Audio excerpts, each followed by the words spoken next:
പൂർത്തീകരിച്ചു സർവവും പൂർത്തീകരിച്ചു. ക്രൂശിൽ തൻ ജീവനെ യാഗമായി തീർത്തവൻ സർവവും പൂർത്തീകരിച്ചു. ക്രൂശിൽ തൻ ജീവനെ യാഗമായി തീർത്തവൻ സർവവും പൂർത്തീകരിച്ചു.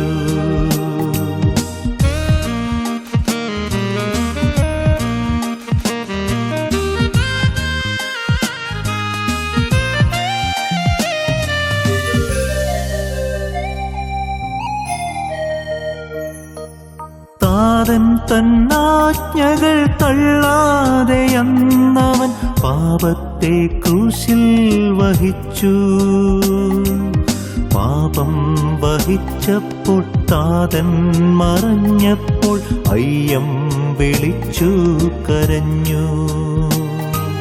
പാപം വഹിച്ചപ്പോൾ താതൻ മറഞ്ഞപ്പോൾ അയ്യം വിളിച്ചു കരഞ്ഞു. പൂർത്തീകരിച്ചു സർവവും പൂർത്തീകരിച്ചു. ക്രൂശിൽ തൻ ജീവനെ യാഗമായി തീർത്തവൻ സർവവും പൂർത്തീകരിച്ചു.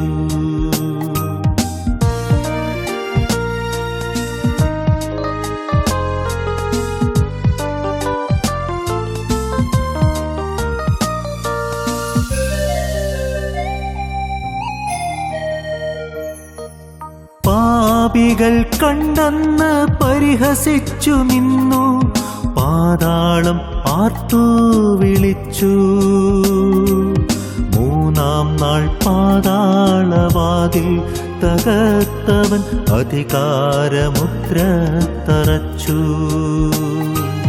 മൂന്നാം നാൾ പാതാളവാതിൽ തകർത്തവൻ അധികാരമുദ്ര തറച്ചു. പൂർത്തീകരിച്ചു സർവവും പൂർത്തീകരിച്ചു. ക്രൂശിൽ തൻ ജീവനെ യാഗമായി തീർത്തവൻ സർവവും പൂർത്തീകരിച്ചു.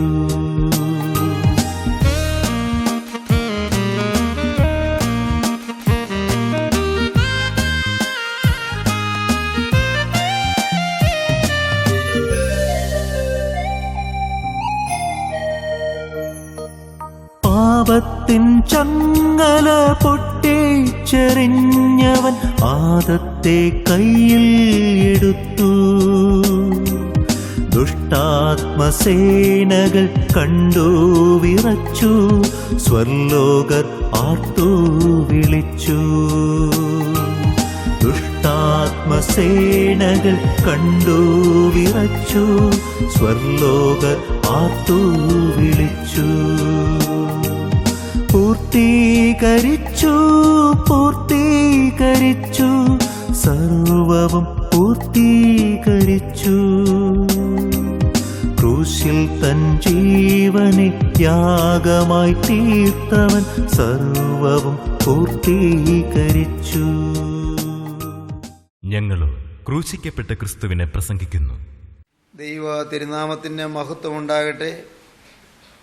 23-ാം സങ്കീർത്തനം 4-ാമത്തെ വാക്യം.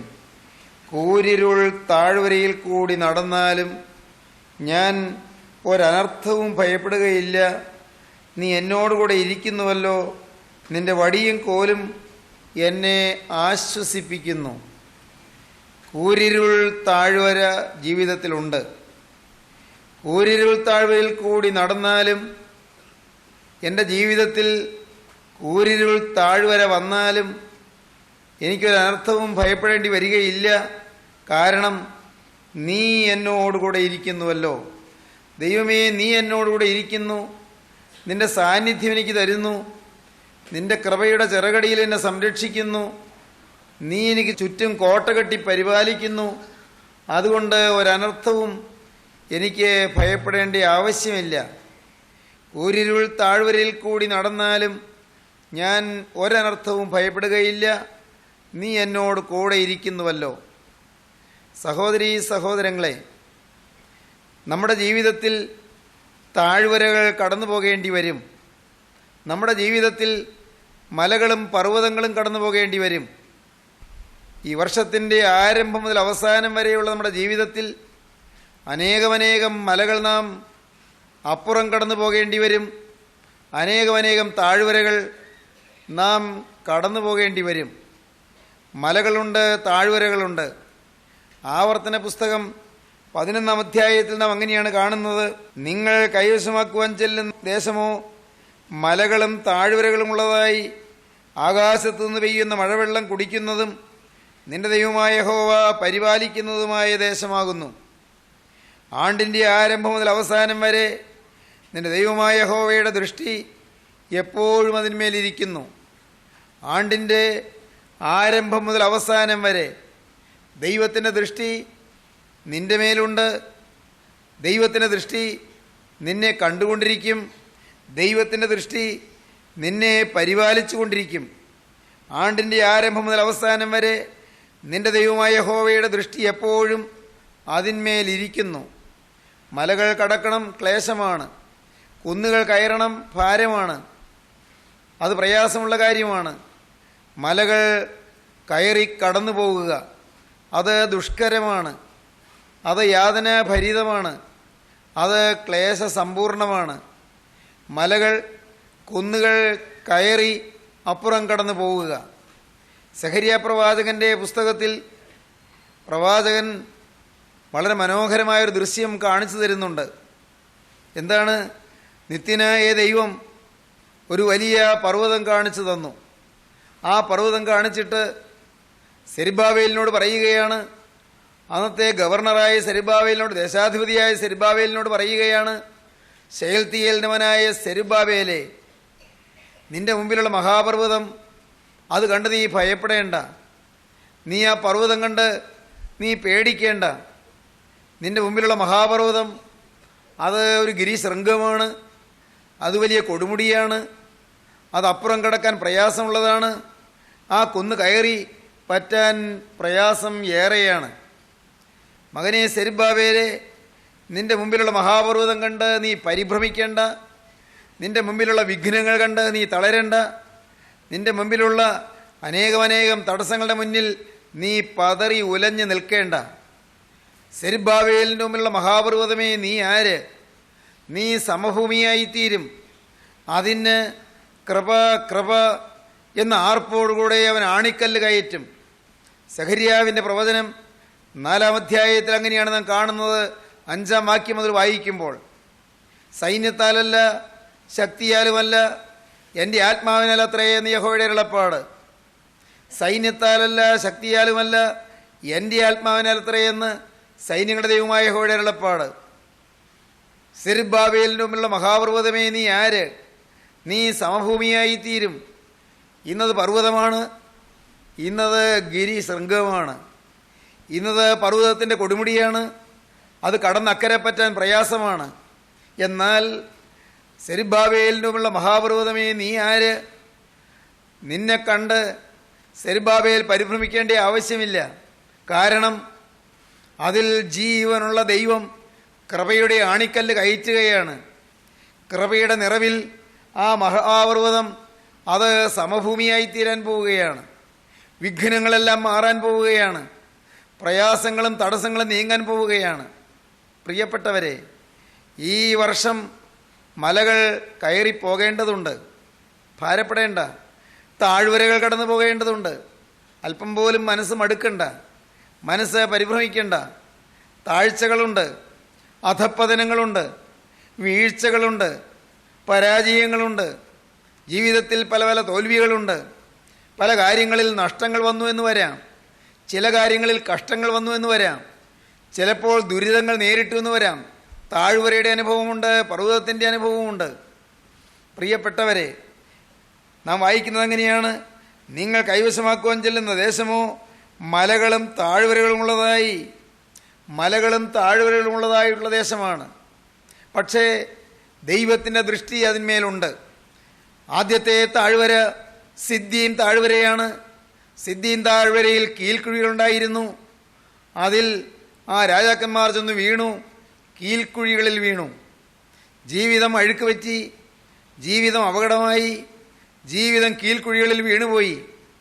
രാജാക്കന്മാർക്ക് വലിയ പ്രയാസമായി, വലിയ ദുരിതമായി, വലിയ പ്രശ്നമായി. കീൽക്കുഴികളിൽ വീണുപോകും.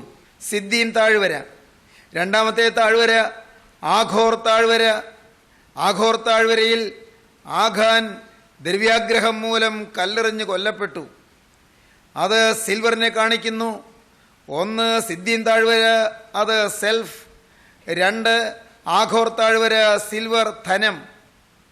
ധനത്തെ ആഗ്രഹിക്കുന്നത് കൊണ്ട് ദ്രവ്യാഗ്രഹം മൂലം മനുഷ്യൻ അപകടത്തിലാകുന്നു. മനുഷ്യൻ്റെ ഭാവി ഏറ്റവും കൊടിയ ദുരിതത്തിൽ ആണ്ടുപോകാൻ കാരണമായി തീരുന്നു. മൂന്നാമത്തെ താഴ്വര സോരക് താഴ്വര. സിംസോൻ സോരക് താഴ്വരയിൽ ദലീലായുടെ മടിയിൽ കിടന്നുറങ്ങി.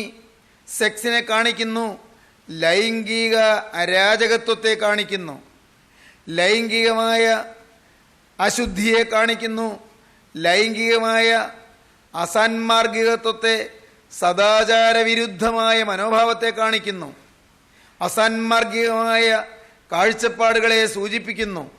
സെക്സ്, സിംസോന്റെ ബലഹീനത അതായിരുന്നു. സോരക് താഴ്വര സെക്സിൻ്റെ വീഴ്ചയെ കാണിക്കുന്ന താഴ്വരയാണ്. നാലാമത്തെ താഴ്വര ഏലാ താഴ്വര. അത് നാം ചിന്തിച്ചതാണ്. ഏലാ താഴ്വര അത് സാത്താൻ്റെ താഴ്വരയാണ്. ഗോലിയാത്ത് വെല്ലുവിളിച്ച താഴ്വരയാണ് ഏലാ താഴ്വര. എന്നാൽ ആ ഗോലിയാത്തിനെ ദാവീദ് ജയിച്ചു. അത് ജയത്തിൻ്റെ താഴ്വരയുമാണ്, സെയ്റ്റൻ്റെ താഴ്വരയാണ്, സക്സസിൻ്റെ താഴ്വരയുമാണ്. സെയ്റ്റൻ്റെ മേൽ സക്സസ് നേടുന്ന താഴ്വരയാണ് ഏലാ താഴ്വര. സാത്താൻ്റെ മേൽ ജയം നേടുന്ന താഴ്വരയാണ് ഏലാ താഴ്വര. ഇപ്പോൾ അഞ്ചാമത്തെ താഴ്വര നാം ചിന്തിക്കാൻ പോവുകയാണ്, കൂരിരുൾ താഴ്വര. കൂരിരുൾ താഴ്വരയിൽ കൂടി നടന്നാലും ഞാൻ ഒരനർത്ഥവും ഭയപ്പെടുകയില്ല, നീ എന്നോട് കൂടെ ഇരിക്കുന്നുവല്ലോ. ദൈവത്തിൻ്റെ വലിയ നാമം മഹത്വപ്പെടട്ടെ. സഹോദരങ്ങളെ, കൂരിരുൾ താഴ്വര എന്നത് ഇംഗ്ലീഷിൽ നിന്ന് നേരെ തർജ്ജമ ചെയ്താൽ മരണനിഴൽ താഴ്വര എന്ന് വേണം പറയാൻ. It is the valley of the shade of death.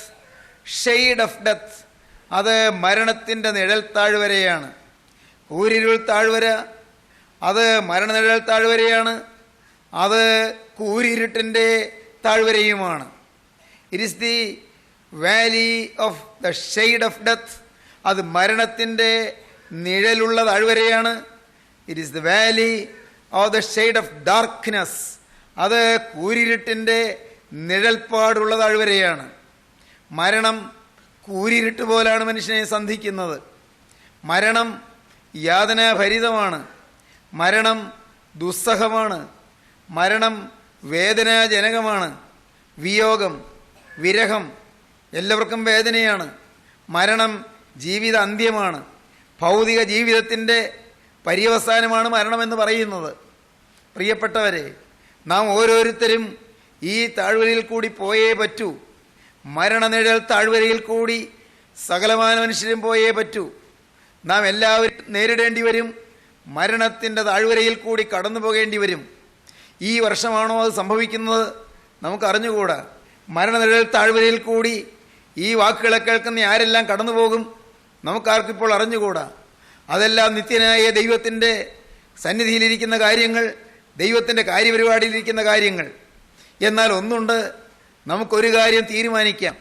മരണനിഴൽ താഴ്വരയിൽ കൂടി കടക്കുമ്പോഴും ആ മരണനിഴലിലെ കൂരിരുൾ താഴ്വര താണ്ടുമ്പോഴും നമുക്കൊരു ധൈര്യം വേണം. നാഥ, നീ എന്നോടുകൂടെ ഇരിക്കുന്നുവല്ലോ. അതൊരു വലിയ പ്രാഗൽഭ്യമാണ്, അതൊരു വലിയ ആശ്വാസമാണ്. മരണം നമ്മുടെ ശരീരത്തിൽ അരിച്ചരിച്ച് കയറുമ്പോൾ പ്രിയപ്പെട്ടവരെ, നമ്മുടെ ഹൃദയത്തിൻ്റെ ഉള്ളിൽ ക്രിസ്തുവിൻ്റെ സാന്നിധ്യം അനുഭവിക്കുന്ന മഹത്തായൊരു സൗഭാഗ്യമുണ്ട്. ഭക്തന്മാരനുഭവിച്ചതാണത്, വിശുദ്ധന്മാർ അനുഭവിച്ചതാണത്, വിശ്വാസ വീരന്മാർ അനുഭവിച്ചതാണ്. അപ്പോസ്തലനായ പൗലോസ് മരണം അടുത്തു എന്ന് വന്നപ്പോൾ എഴുതിയ ലേഖനമാണ് തീമോത്തിയോസ് എഴുതിയ രണ്ടാമത്തെ ലേഖനം. അപ്പോസ്തലനായ പൗലോസ് 14 ലേഖനം എഴുതിയതിൽ ഏറ്റവും ഒടുക്കം എഴുതിയ ലേഖനമാണ് തീമോത്തിയോസിന് എഴുതിയ രണ്ടാമത്തെ ലേഖനം. ആ രണ്ടാമത്തെ ലേഖനത്തിൽ അതിൻ്റെ ഒടുവിലത്തെ അധ്യായത്തിൽ അപ്പോസ്തലൻ പറയുകയാണ്, എൻ്റെ നിര്യാണകാലം അടുത്തു, ഞാനിതാ പാനീയാഗമായി ഒഴിക്കപ്പെടാൻ പോകുന്നു, എൻ്റെ മരണം അടുത്തു എന്ന്. ഉറപ്പായി റോമൻ സീസറിൻ്റെ പടയാളികൾ അപ്പോസ്തലനായ പൗലോസിനെ വെട്ടി വീഴിക്കുമെന്ന് ഉറപ്പായി, വെട്ടിക്കൊല്ലുമെന്ന് ഉറപ്പായി. മരണത്തെ മുഖാമുഖം കാണുകയാണ്. എത്ര സമയമുണ്ട്, എത്ര ദിവസമുണ്ട് അറിഞ്ഞുകൂടാ, വിധി വന്നു കഴിഞ്ഞു. റോമൻ കൈസറുടെ പടയാളികൾ ഈ ദൈവത്തിൻ്റെ വ്രതനെ, ദൈവത്തിൻ്റെ അപ്പോസ്തലനെ കൊല്ലുമെന്ന് നിശ്ചയമായി. എൻ്റെ നിര്യാണകാലം അടുത്തു, ഞാനിതാ പാനീയാഗമായി ഒഴിക്കപ്പെടാൻ പോകുന്നു. ദൈവത്തിൻ്റെ വലിയ നാമം മഹത്വപ്പെടട്ടെ. പിന്നെ പറയുന്ന വാക്കുകൾ അറിയാമോ സഹോദരങ്ങളെ? പിന്നെ പറയുകയാണ്, ഞാൻ നല്ല പോർ പൊരുതു, ഞാൻ ഓട്ടം തികച്ചു, ഞാൻ വിശ്വാസം കാത്തു, നീതിയുടെ കിരീടം എനിക്കായി വച്ചിരിക്കുന്നു, അത് നീതിയുള്ള ന്യായാധിപതിയായ കർത്താവ് ആ ദിവസത്തിൽ എനിക്ക് നൽകും. എനിക്ക് മാത്രമല്ല, അവൻ്റെ പ്രത്യക്ഷതയിൽ പ്രിയം വച്ച ഏവർക്കും കൂടെ. ദൈവജനമേ, അവൻ്റെ പ്രത്യക്ഷതയിൽ പ്രിയം വച്ച എല്ലാവർക്കും നീതിயின் കിരീടം എൻ്റെ കരുണയുള്ള കർത്താവ് തരും. ഇന്ന് മരണമെന്നെ പിടികൂടുന്നു, മരണമെന്നെ വീഴിക്കുന്നു, ഈ ശരീരത്തിൽ നിന്ന് പ്രാണൻ വിട്ടുപോകുന്നു. അതിന് ഏതാനും സമയം മാത്രം ബാക്കി. പക്ഷേ ഞാനൊന്ന് കാണുന്നു എന്നാണ് അപ്പോസ്തലൻ പറയുന്നത്. നീതിயின் കിരീടവും വഹിച്ചുകൊണ്ട് എൻ്റെ വാഴ്ത്തപ്പെട്ട കർത്താവ് ഈ യോർദാൻ്റെ മറുപുറത്ത്, ഈ മരണത്തിൻ്റെ മറുപുറത്ത് നിൽക്കുന്നത് ഞാനിപ്പോൾ വിശ്വാസ കണ്ണുകളാൽ കാണുകയാണ്. എൻ്റെ നാഥൻ എന്നെ എതിരേൽപ്പാൻ അപ്പുറത്ത് മരണയോർദാൻ്റെ അങ്ങേ കരയിൽ കരം നീട്ടിക്കൊണ്ട് നിൽക്കുന്നത് ഞാൻ കാണുകയാണ്. പ്രിയപ്പെട്ടവരെ, അതെന്തൊരു അനുഭൂതിയാണ്, അതെന്തൊരു ഭാഗ്യമാണ്. നാം എല്ലാവരും നേടേണ്ടതാണത്. ആ മഹാഭാഗ്യം, ക്രിസ്തു കൂടെയുണ്ട് എന്നുള്ള ധൈര്യത്തോടെ മരണത്തെ അഭിമുഖീകരിക്കാൻ നമുക്ക് കഴിയണം. യേശു ക്രിസ്തു കൂടെയുണ്ട് എന്ന്, കർത്താവ് എന്നോട് കൂടെയുണ്ട് എന്ന്. ഊരിരുൾ താഴ്വരയിൽ കൂടി നടന്നാലും ഞാൻ ഒരനർത്ഥവും ഭയപ്പെടുകയില്ല. ദൈവമേ, നീ എന്നോടുകൂടെ ഇരിക്കുന്നുവല്ലോ. മരണനിഴൽ താഴ്വരയിൽ കൂടി കടന്നാലും ഞാൻ ഒരു അനർത്ഥവും ഭയപ്പെടുകയില്ല, നീ എന്നോടുകൂടെ ഇരിക്കുന്നുവല്ലോ. അപ്പോസ്തലന് ധൈര്യമുണ്ട്. അപ്പോസ്തലൻ എത്ര ശാന്തതയോടെയാണ് തൻ്റെ പ്രിയ ശിഷ്യനായ തീമോത്തിയോസിനോട് പറയുന്നത്, മകനെ, വചനം പ്രസംഗിക്കുക, ഞാനിതാ പോവുകയാണ്, ഞാൻ ഇപ്പോൾ തന്നെ പാനീയമായി ഒഴിക്കപ്പെടാൻ പോവുകയാണ്. നീ ഒരു കാര്യം ചെയ്യണം, വചനം പ്രസംഗിക്കുക, നിർമ്മതനായിരിക്കുക, സമയത്തും അസമയത്തും ഒരുങ്ങി നിൽക്കുക, നിന്റെ ശുശ്രൂഷ നിറപടിയായി നിവർത്തിക്കുക. ഞാനോ ഇപ്പോൾ തന്നെ പാനീയമായി ഒഴിക്കപ്പെടാൻ പോകുന്നു, എൻ്റെ നിര്യാണകാലം അടുത്തു. പക്ഷേ ഞാൻ നല്ല പോർ പൊരുതു, ഞാൻ ഓട്ടം തികച്ചു, ഞാൻ വിശ്വാസം കാത്തു, നീതിയുടെ കിരീടം എനിക്കായി വച്ചിരിക്കുന്നു. അത് നീതിയുള്ള ന്യായാധിപതിയായ കർത്താവ് ആ ദിവസത്തിൽ എനിക്ക് നൽകും. എനിക്ക് മാത്രമല്ല, അവൻ്റെ പ്രത്യക്ഷതയിൽ പ്രിയം വച്ച ഏവർക്കും കൂടെ. എൻ്റെ ബഹുമാന്യ സഹോദരങ്ങളെ, എന്തൊരു പ്രാഗൽഭ്യമാണ് അപ്പോസ്തലൻ്റെ വാക്കുകളിൽ നിറഞ്ഞു നിൽക്കുന്നത്. നമ്മുടെ ജീവിതത്തിൽ മരണത്തെ പുഞ്ചിരിയോടെ നേരിടാൻ സാധിക്കണം. അത് കിട്ടണമെങ്കിൽ എന്തു വേണം? ക്രിസ്തു നമ്മോടുകൂടെ ഉണ്ടെന്നുള്ള ഉറപ്പ് നമുക്കുണ്ടായിരിക്കണം. ക്രിസ്തു നമ്മോടുകൂടെ ഉണ്ടായി എന്നുള്ള ഉറപ്പുണ്ടാകണമെങ്കിൽ എന്തു വേണം?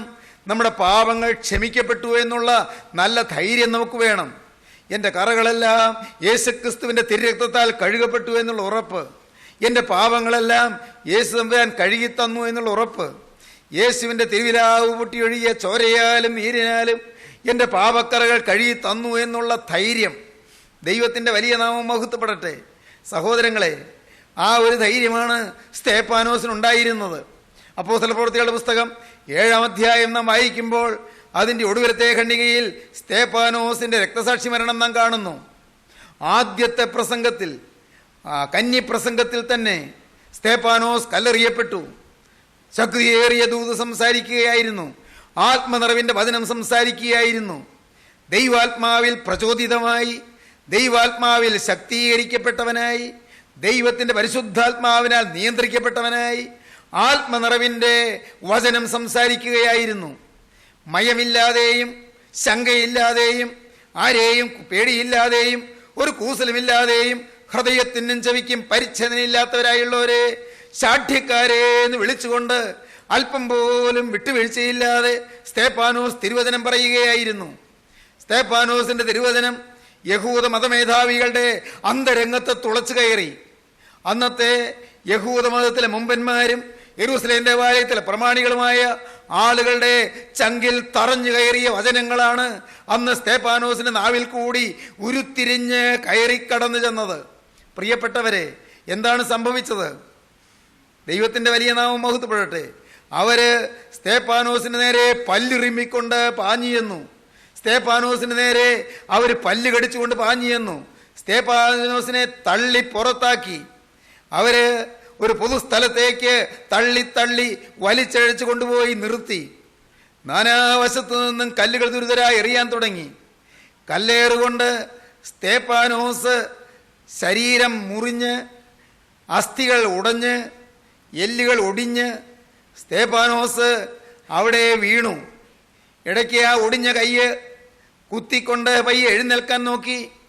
ഞാൻ പണ്ട് വായിച്ചു, ലോയിഡ് സി ഡഗ്ലസ് എഴുതിയ ദ റോബ് എന്ന് പറയുന്ന മനോഹരമായൊരു പുസ്തകമുണ്ട്. ലോയിഡ് സി ഡഗ്ലസ് എഴുതിയ ദ റോബ് എന്ന പുസ്തകം, മലയാളത്തിൽ ആ പുസ്തകമുണ്ട്. മേലങ്കി എന്നാണ് ആ പുസ്തകത്തിൻ്റെ പേര്. മനോഹരമായൊരു പുസ്തകമാണ്. അതിമനോഹരമായ കാവ്യ സുഭഗമായ സുന്ദരമായൊരു പുസ്തകമാണ്. ആ പുസ്തകത്തിൽ സ്തേഫാനോസിന്റെ മരണം ചിത്രീകരിച്ചിട്ടുണ്ട്. കൊടുങ്കൈ കുത്തി എഴുന്നേൽക്കാൻ നോക്കുന്നു, പിന്നെയും വീണുപോകുന്നു, ഒടിഞ്ഞുപോയി. പക്ഷേ പറയുകയാണ് ഒരു വിധത്തിൽ കൊടുങ്കൈ കുത്തി പിടിച്ചുകൊണ്ട് പറയുന്നു, ഇതാ സ്വർഗം തുറന്നിരിക്കുന്നത് ഞാൻ കാണുന്നു. കർത്താവായ യേശു പിതാവിൻ്റെ വലത്തുഭാഗത്ത് കരം നീട്ടി നിൽക്കുന്നത് ഞാൻ കാണുന്നു. എന്നെ എതിരേൽപ്പാൻ യേശു ക്രിസ്തു നിൽക്കുന്നത് കാണുന്നു.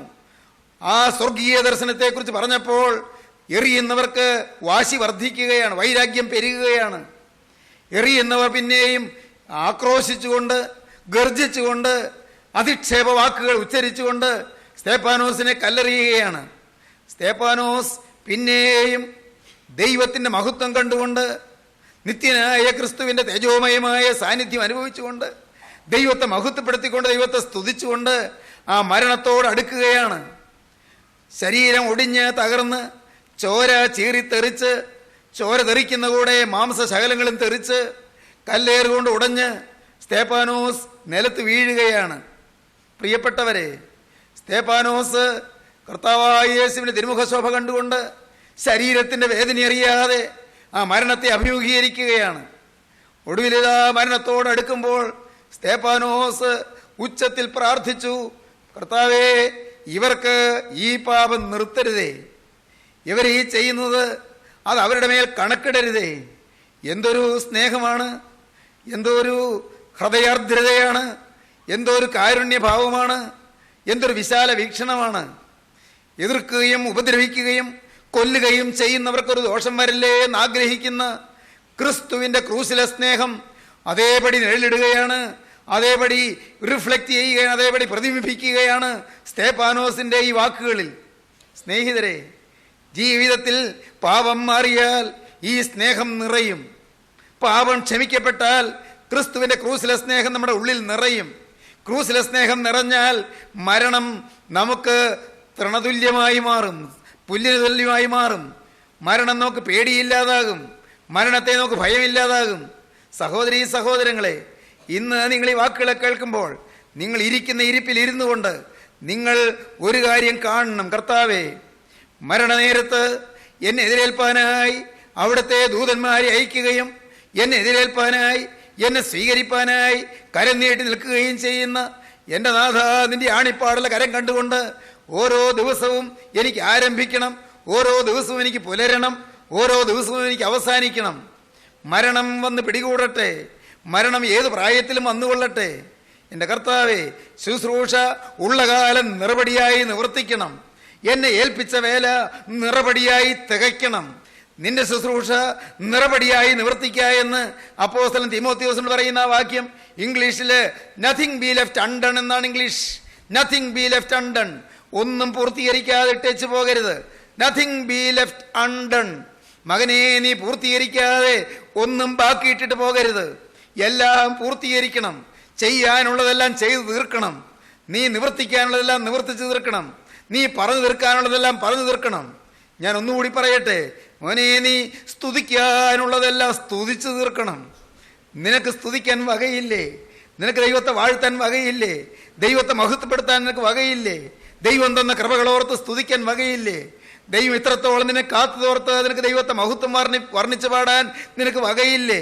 സ്തുതിച്ച് തീർക്കണം പ്രിയരെ, ബാക്കി വെച്ചേക്കരുത്. സ്തുതിച്ച് തീർക്കണം. സ്തുതിച്ച് സ്തുതിയുടെ കടം തീർക്കണം. സ്തുതി കടമായി ബാക്കി ഇരിക്കരുത്. ഒന്നും കടമായി വെച്ചേക്കരുത്. ഒന്നും ബാക്കി ഇരിക്കരുത്. Nothing be left undone. പൂർത്തീകരിക്കാതെ ഒന്നും വെച്ചേക്കരുത്. മരണനിഴൽ താഴ്വരയിൽ കൂടി കടന്നാലും ഞാനൊരു അനർത്ഥവും ഭയപ്പെടുകയില്ല. എൻ്റെ ദൈവമേ, നീ എന്നോടുകൂടെ ഇരിക്കുന്നുവല്ലോ. ഇന്ന് ദൈവജനമേ, നിങ്ങളൊരു വ്യക്തമായൊരു തീരുമാനമെടുക്കുവീൻ. മരണത്തിൻ്റെ തണുത്ത കൈകൾ എപ്പോൾ എന്നെ പിടികൂടാൻ വന്നാലും ഞാൻ പ്രസന്നതയോടെ, പുഞ്ചിരിയോടെ, മുഖശോഭയോടെ എൻ്റെ നാഥനെ ഞാനിതാ സന്ധിക്കും. അവൻ്റെ സന്നിധിയിലേക്ക് ഞാൻ പറന്നെത്തും. എൻ്റെ ദൈവമേ, നിന്റെ ദൂതന്മാർ എന്നെ എതിരേറ്റുകൊണ്ട് പോകും. മരണം എപ്പോൾ എങ്ങനെ സമീപിച്ചാലും ഞാൻ പതറുകയില്ല, ഞാൻ ഉലയുകയില്ല. ഞാൻ സന്തോഷത്തോടെ, സമാധാനത്തോടെ, പുഞ്ചിരിയോടെ ഞാൻ മരണത്തെ നേരിടും. നാഥ, അതിനായി എൻ്റെ ജീവിതം നിന്റെ പാദപീഠത്തിലേക്ക് സമർപ്പിക്കുന്നു. ഇപ്പോൾ നീ കുരിശിൽ ചിന്തിയ ഒരു തുള്ളി രക്തം എൻ്റെ ചങ്കിൽ വന്ന് വീഴണമേ, എൻ്റെ ശിരസിൽ വന്ന് വീഴണമേ, എൻ്റെ ഓരോ അവയവത്തിലും വന്ന് വീഴണമേ. എന്നെ നീ ഒന്ന് കഴുകണമേ, എന്നെ നീ ഒന്ന് ശുദ്ധീകരിക്കണമേ. എൻ്റെ മേൽ നിന്റെ തിരുരക്തത്തിന്റെ അത്ഭുത കൃപ ഇപ്പോൾ പകരണമേ. തിരുരക്തത്തിന്റെ അത്ഭുത ശക്തി എന്നിൽ വ്യാപരിച്ച് എന്നെ മുഴുവനായിട്ടൊന്ന് കഴുകണമേ. എൻ്റെ പാപക്കറകളെല്ലാം മാറ്റണമേ. എന്റെ ജീവിതവസ്ത്രം ഒന്ന് അലക്കി തരണമേ. കുഞ്ഞാടിന്റെ രക്തത്തിൽ അങ്കി അലക്കി വെളുപ്പിക്കാനുള്ള മഹാഭാഗ്യം എനിക്ക് തരണമേ. ഇന്ന് എന്റെ ജീവിതത്തിൽ അത്ഭുതം നടക്കണമേ കർത്താവേ. പാപങ്ങൾ ക്ഷമിക്കണമേ കർത്താവേ. ഇന്നു മുതൽ പാപമില്ലാത്ത ഒരു പുതിയ വിശുദ്ധ ജീവിതം ഞാനിതാ ആരംഭിക്കുകയാണ് കർത്താവേ. അതിനായി നിന്റെ കൃപയുടെ കരം എന്റെ മേൽ വയ്ക്കണമേ. എന്നെ അനുഗ്രഹിക്കണമേ. എന്നോട് മനസ്സലിയണമേ. എന്റെ മേൽ നിന്റെ കൃപ പകരണമേ. മരണത്തെ പുഞ്ചിരിയോട് നേരിടാനുള്ള പ്രാഗൽഭ്യം എനിക്ക് തരണമേ. നമുക്ക് പ്രാർത്ഥിക്കാം. സ്നേഹവാനേ, മഹാകാരുണ്യവാനായ സ്വർഗീയ പിതാവേ, ഈ അത്ഭുത നിമിഷങ്ങൾക്കായി ഞങ്ങൾ നിന്നെ സ്തുതിക്കുന്നു. തിരുവചനങ്ങൾക്കായി ഞങ്ങൾ നിന്നെ വാഴ്ത്തുന്നു. അനുഗ്രഹിക്കപ്പെട്ട ദൈവ ശബ്ദത്തിനായി ഞങ്ങൾ നിന്നെ സ്തുതിക്കുന്നു. സ്വർഗത്തിന്റെ ആലോചനകൾ ഭൂമിയിൽ പ്രസ്താവിച്ചതിനായി ഞങ്ങൾ നിന്നെ സ്തുതിക്കുന്നു. ഞങ്ങളുടെ ജീവിതത്തിന്റെ നിത്യത രാജാധിരാജനായ ക്രിസ്തുവിനോട് കഴിപ്പാൻ അവിടെ നിന്ന് ഞങ്ങളെ വിളിച്ചതിനായി നന്ദിയോടെ സ്തോത്രം. വചനം കേട്ട് എല്ലാവരെയും അനുഗ്രഹിക്കണമേ. എല്ലാവരുടെ മേലും നിന്റെ തൃക്കരം വയ്ക്കണമേ. എല്ലാവരെയും വിശുദ്ധീകരിക്കണമേ. പുതിയ കാഴ്ചപ്പാടുകൾ എല്ലാവർക്കും നൽകണമേ. എല്ലാവരെയും കൃപയിൽ കാക്കണമേ. നിത്യജീവന്റെ അനുഗ്രഹം നൽകി എല്ലാവരെയും നിത്യരക്ഷയിൽ ആനയിച്ച് അത്ഭുത കൃപ വന്ന് പൊതിഞ്ഞ് പരിപാലിക്കണമേ കർത്താവേ. എല്ലാവരെയും അനുഗ്രഹിക്കണമേ. തിരുനാമം മഹത്വപ്പെടുത്തണമേ. യേശു ക്രിസ്തുവിന്റെ വിലയേറിയ നാമത്തിൽ തന്നെ.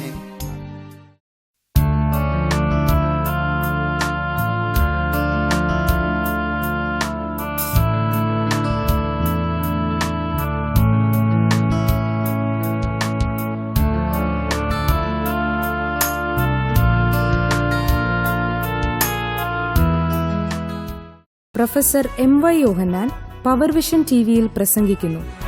എല്ലാ ദിവസവും രാവിലെ 5:30, ഉച്ചയ്ക്ക് 1:30, രാത്രി 8:30. ഈ ആശ്വാസ സന്ദേശം നിങ്ങൾ ശ്രദ്ധിച്ചുവല്ലോ. നിങ്ങളുടെ അഭിപ്രായങ്ങളും പ്രാർത്ഥനാ വിഷയങ്ങളും ഞങ്ങളെ എഴുതി അറിയിക്കുമല്ലോ.